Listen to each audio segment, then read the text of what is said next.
Vous avez choisi Michapi Voice Télévision pour vous informer. Mesdames et messieurs, vous avez bien fait. Au sommaire de ce journal, ce n'est pas un épisode de série à suspense, mais bel et bien une scène bien réelle qui alimente les discussions à Kinshasa, la capitale congolaise. 209 ballots de tenue militaire découverts à l'immédiat industriel. Qui en sont les destinataires? Les réponses, c'est dans ce journal. Le torchon brûle au sein du Conseil supérieur de l'audiovisuel et de la communication entre Christian Bossémé, président de cet organe, et 9 des 14 membres qui le composent. Il est accusé de violation de certaines règles. Vous suivrez leurs déclarations dans cette grande édition d'information. Merci une fois de plus de nous rejoindre pour vous informer. La première ministre Judith Suminwa a lancé jeudi 17 avril les travaux de la cartographie pilote pour le recensement général de la population et de l'habitat à travers la RDC lors d'une cérémonie organisée au terrain Assosa situé dans la commune de Kasavubu. Suivez l'extrait de son discours choisi par Christian Chibaka. L'une des caractéristiques d'un pays qui vise l'émergence, c'est la maîtrise de la croissance démographique. Tandis que le gouvernement a ouvert plusieurs chantiers pour sortir le pays du gouffre du sous-développement, les statistiques démographiques lui font cruellement défaut, en dépit des résultats d'un certain nombre d'enquêtes sectorielles. Or, la plupart des politiques et projets du gouvernement exigent, pour leur conception et leur pilotage, des données fiables qui renseignent sur les effectifs de la population et sur leur situation économique et sociale, jusqu'au niveau des entités territoriales les plus reculées. C'est le recensement qui fournit les données de n'importe quelle unité géographique, jusqu'à la plus petite. Et ces données, le gouvernement en a besoin pour une meilleure planification de ses actions. Comment être sûr, par exemple, du bon emplacement d'un établissement scolaire si l'on ne connaît pas la distribution des enfants d'âge scolaire dans les quartiers ou villages? Outre le gouvernement, les autres services du secteur public et privé peuvent se servir de ces données pour les études de marché et la planification de leur activité.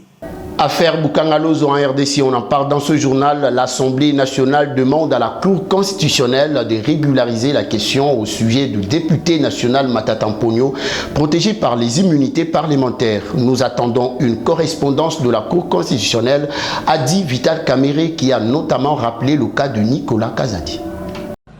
Je dois rappeler à l'auguste Assemblée qu'à son temps, quand le procureur général près la Cour de cassation m'avait saisi sur le cas de Nicolas Kazadi, vous avez, vous, honorable député, autorisé que le procureur général près la Cour de cassation puisse faire ses enquêtes, son instruction, mais qui a abouti à un non-lieu.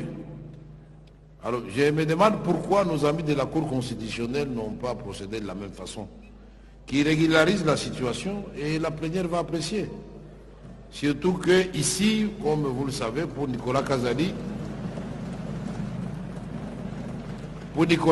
comme je l'avais fait à son temps pour Nemwanda Semi d'heureuse mémoire, il ne suffit pas seulement de demander la levée de l'immunité d'un député pour l'obtenir. Il faut motiver. Le bureau doit quand même avoir des matières à donner à la plénière pour examiner en toute objectivité pourquoi on veut lever l'immunité.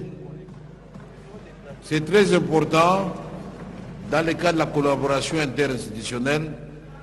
Nous attendons donc une correspondance de la Cour constitutionnelle. Ceci vaut aussi pour les autres députés qui sont l'objet de tracasseries. Donc nous voulons que nous puissions chacun garder ses prérogatives. Autre chose dans ce journal, la RDC se prépare à participer aux assemblées de printemps du FMI et de la Banque mondiale. C'est entre autres sujets évoqués lors de la réunion de la Troïka politique co-présidée par le ministre des Finances Dodo Fwamba et le ministre du Budget Aimé Boji, chargé notamment de veiller à la bonne coordination des politiques budgétaires et monétaires de la République démocratique du Congo. Retour à l'image. Nous venons de tenir la réunion de la Troïka politique sous la présidence conjointe de son Excellence Monsieur le ministre d'État au budget et de son Excellence Monsieur le ministre des Finances. Mission traditionnelle de la Troïka politique, c'est la coordination des politiques budgétaires et monétaires, et avec comme focus la stabilité macroéconomique, qui est le socle pour préserver le pouvoir d'achat des populations. Et donc, la stabilité est toujours préservée, l'inflation est maîtrisée, et le taux d'échange est relativement stable. Ça, c'est le premier constat.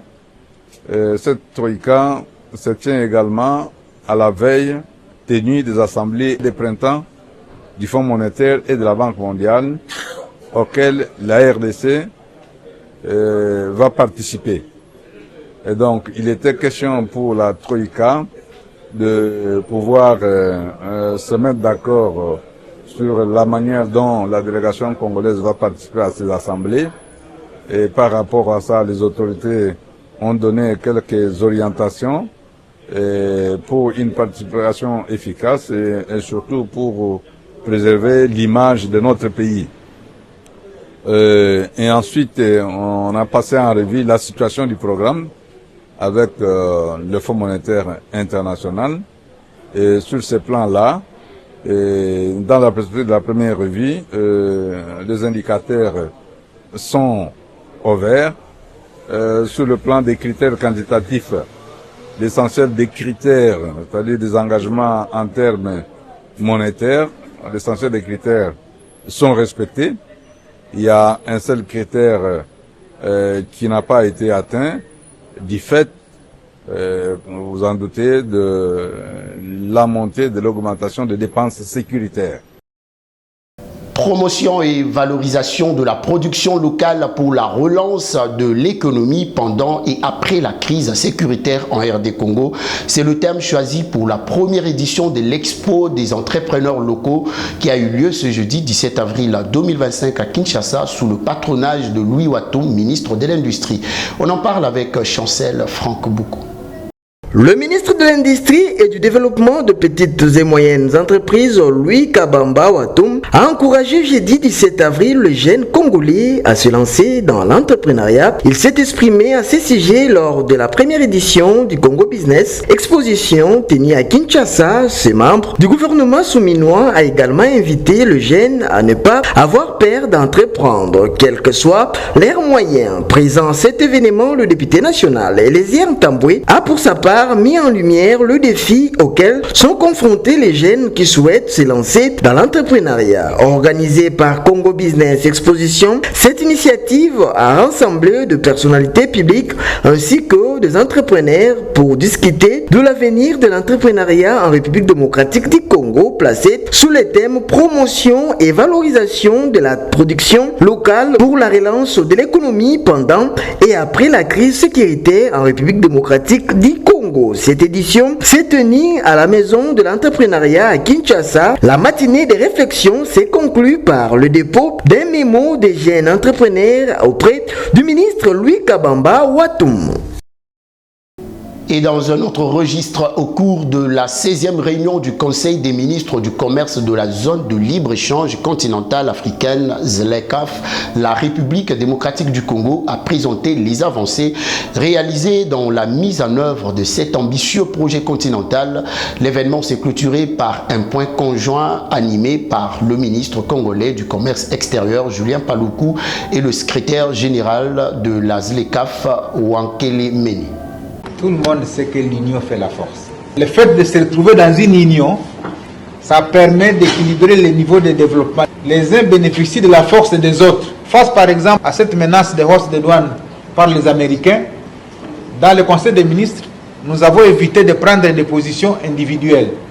Chaque pays ne va plus prendre une position pour dire non, face à la hausse des frais de douane des États-Unis, voici ma position. Et donc si nous consolidons la ZLECAf, eh bien l'Europe pourra dire un jour, j'ai fait ceci, nous aussi, et Afrique, nous réunissons, nous disons, voici les mesures de réciprocité. Mais tant que nous sommes encore divisés, un président peut se lever aux États-Unis, il dit, allez, je vous frappe avec 145%. Mais comme nous sommes fragiles, bon, chacun va commencer à se battre et aller individuellement se courber et négocier. Donc l'objectif de la ZLECAf, c'est aussi celui-là, de dire, nous créons une union.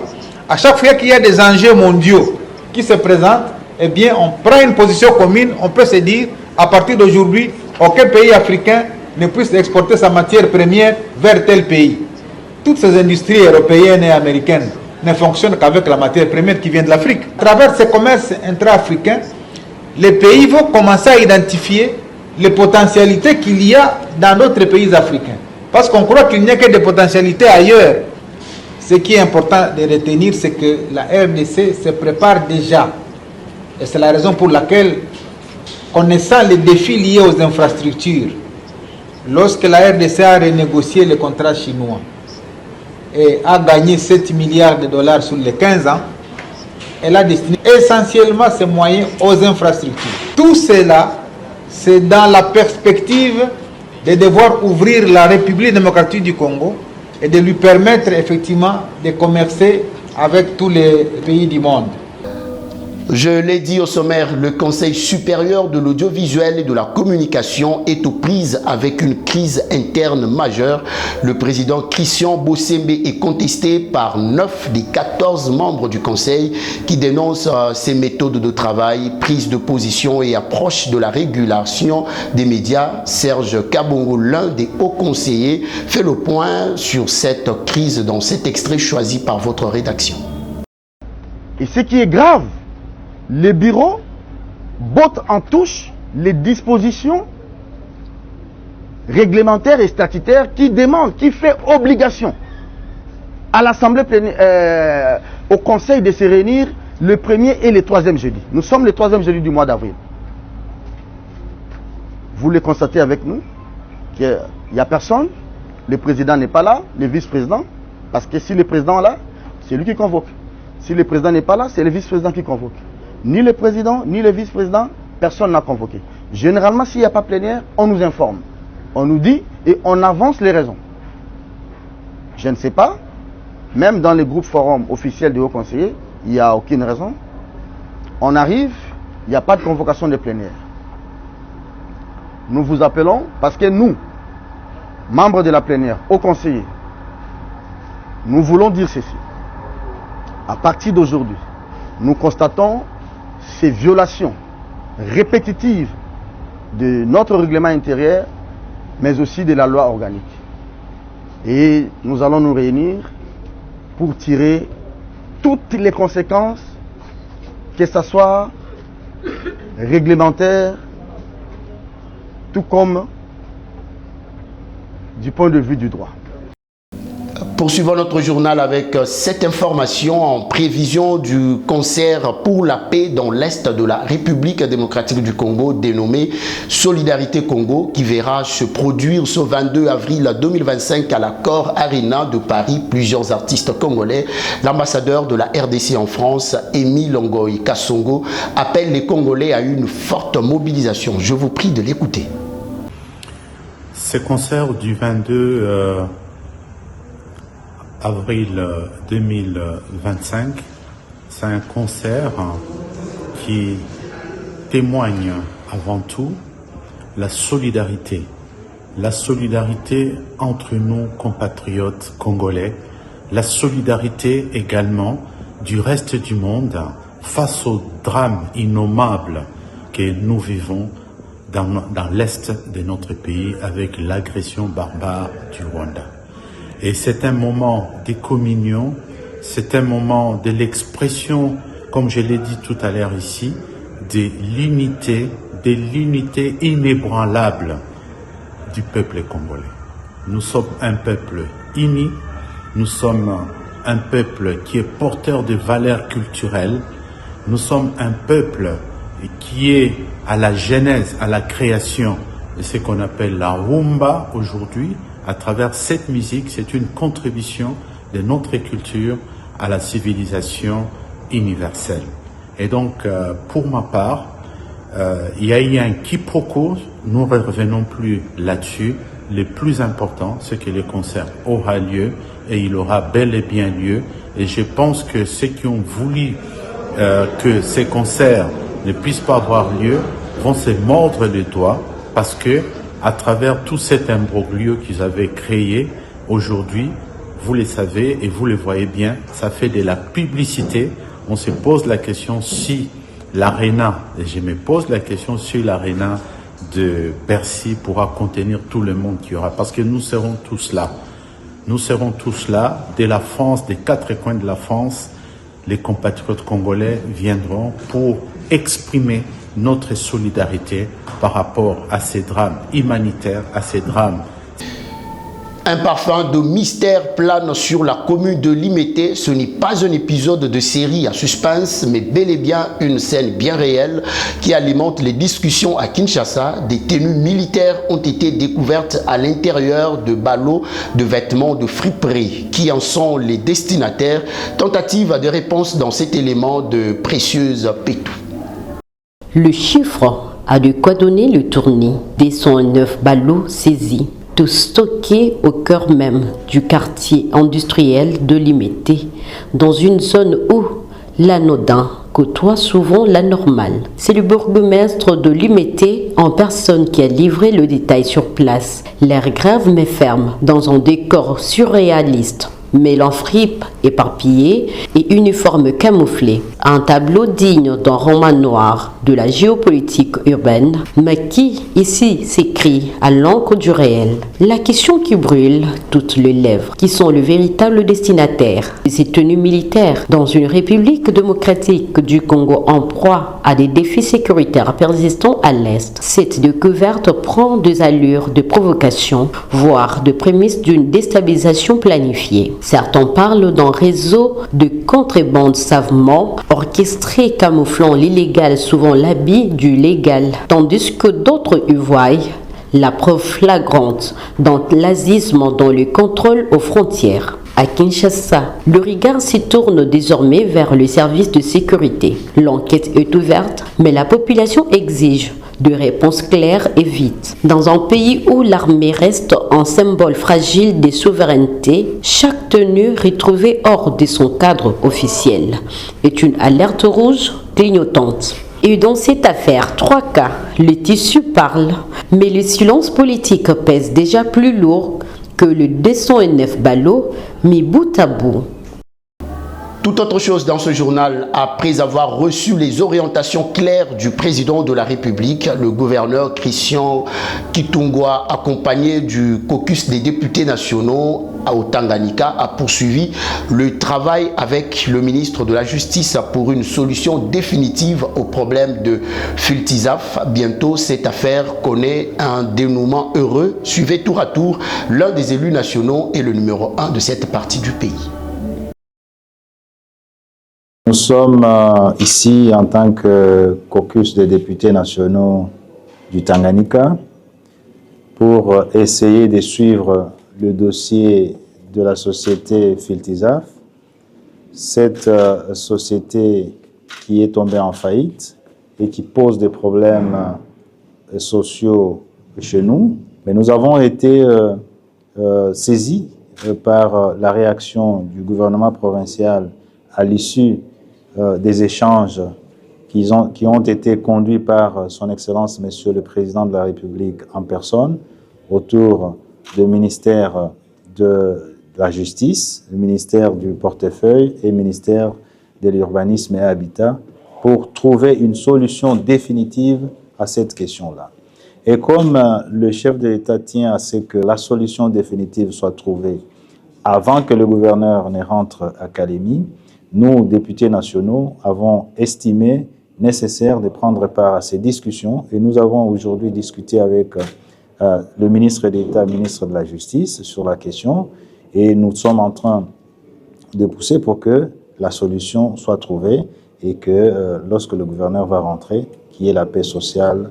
Nous avons largement discuté sur les orientations de son Excellence, Monsieur le Président de la République. Vous vous souviendrez que lors de son passage, lors du conseil, de la conférence de gouverneurs, cette question a été présentée au Conseil de sécurité et le Président nous avait instruit de faire le pied, de mettre en place une commission qui devrait lui faire rapport.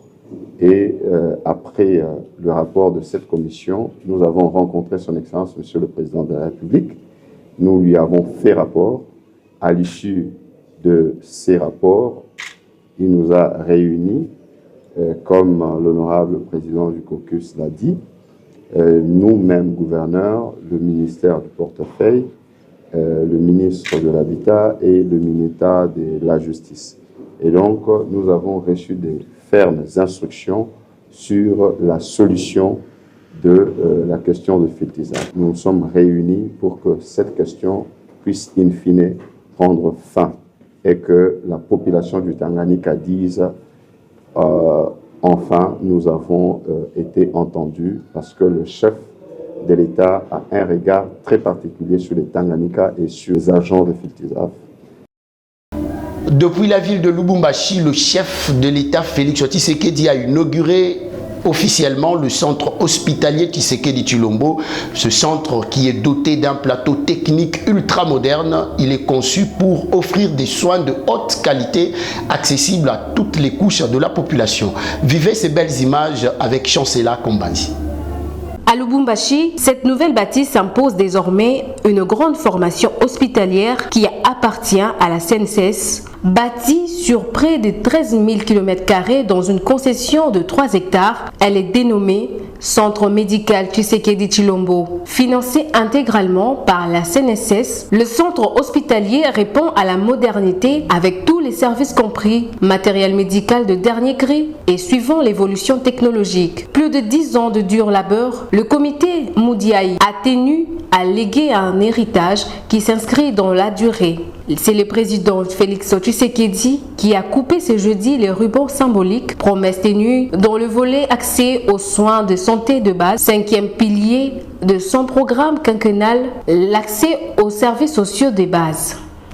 Et pour finir, au Nord Kivu, le vice-gouverneur Louis Gon Karawa a évalué la situation ce 17 avril 2025 avec les acteurs locaux relativement aux travaux de réhabilitation du pont Semouliki en territoire de Béni. Il est au micro de Marie-Noël Amissi.